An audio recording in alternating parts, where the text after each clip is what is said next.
Kolkata corporation এলাকার রাজ্য সরকারি পেনশনারদের বকেয়া দেওয়ার সংক্রান্ত বড় খবর। Hi everyone, welcome back to my channel অঞ্জনার ব্যঞ্জনা। বন্ধুরা, তোমাদের সকলকে আমার এই ছোট্ট ইউটিউব চ্যানেলে স্বাগত জানাই। পশ্চিমবঙ্গ রাজ্য সরকারের অর্থ দফতর পেনশন শাখার গত 7ই জুলাই 2026-এ একটি অত্যন্ত গুরুত্বপূর্ণ বিজ্ঞপ্তি জারি করেছে, যার মেমো নম্বর হল 125F10। এই বিজ্ঞপ্তিতে কলকাতা মিউনিসিপ্যাল কর্পোরেশন বা কেএমসি এলাকার বিভিন্ন ব্যাংক থেকে পেনশন গ্রহণকারী রাজ্য সরকারি অবসরপ্রাপ্ত কর্মী এবং ফ্যামিলি পেনশনারদের জন্য সুখবর দেওয়া হয়েছে। মূলত রোপা 2009-এর অধীনে আটকে থাকা বকেয়া মহার্ঘ ত্রাণ বা এরিয়ার ডিয়ার প্রদান সম্পর্কিত এই ঘোষণাটি করা হয়েছে। রাজ্য সরকার এর আগে 13/3/2026-এ 997FP2 নাম্বার বিজ্ঞপ্তি এবং 29/5/2026-এ 1909FP2 নাম্বার বিজ্ঞপ্তি জারি করে বকেয়া ডিয়ার প্রদানের কথা ঘোষণা করেছিল। তবে এই অপ্রত্যাশিত সমস্যার কারণে কলকাতা পুরসভা এলাকার পেনশনারদের বকেয়া ডিয়ার আটকে ছিল। এর মূল কারণ হল সংশ্লিষ্ট ব্যাংকগুলির কাছে বিগত বছরগুলির পেনশন প্রদানের সঠিক ও সুনির্দিষ্ট তথ্যের অভাব ছিল। যেহেতু ব্যাংকগুলো পুরনো রেকর্ড সহজে প্রদান করতে পারছিল না, তাই বকেয়া হিসাব করে তা প্রদান করতে দেরি হচ্ছিল। এই দীর্ঘায়িত বিলম্বের কারণে অবসরপ্রাপ্ত কর্মীদের যাতে আর্থিক অসুবিধার সম্মুখীন না হতে হয়, তার জন্য রাজ্য সরকার একটি যুগান্তকারী সিদ্ধান্ত নিয়েছে।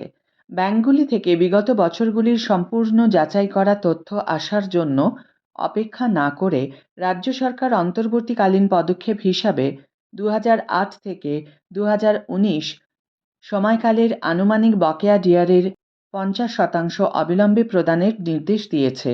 এর ফলে কেএমসি এলাকার পেনশনাররা দীর্ঘ অপেক্ষার পর অবশেষে কিছুটা আর্থিক স্বস্তি পাবেন। বকেয়া ডিয়ারের হিসাব কিভাবে হবে? 1. Accountant general of West Bengal অর্থাৎ AG বেঙ্গলের দ্বারা সরবরাহ করা তথ্যের ভিত্তিতে এই আনুমানিক বকেয়ার হিসাব করা হবে। 2. রোপা 2009 চলাকালীন 1/4/2008 থেকে 31/12/2019 পর্যন্ত অর্থ দফতর দ্বারা বিজ্ঞাপিত ডিআর হার অনুযায়ী এই বকেয়া অর্থ নির্ধারণ করা হবে। 3. এই হিসাবটি AICPI বা all India consumer price index 100% নিউট্রালাইজেশনের উপর ভিত্তি করে তৈরি করা হবে। এখন প্রশ্ন হলো, ব্যাংকগুলির করণীয় কি? 1. এই পুরো প্রক্রিয়াটি মসৃণভাবে সম্পন্ন করার জন্য রাজ্য সরকার WBIFMS এর অধীনে একটি বিশেষ ব্যাংক পেনশন ম্যানেজমেন্ট পোর্টাল চালু করেছে। 2.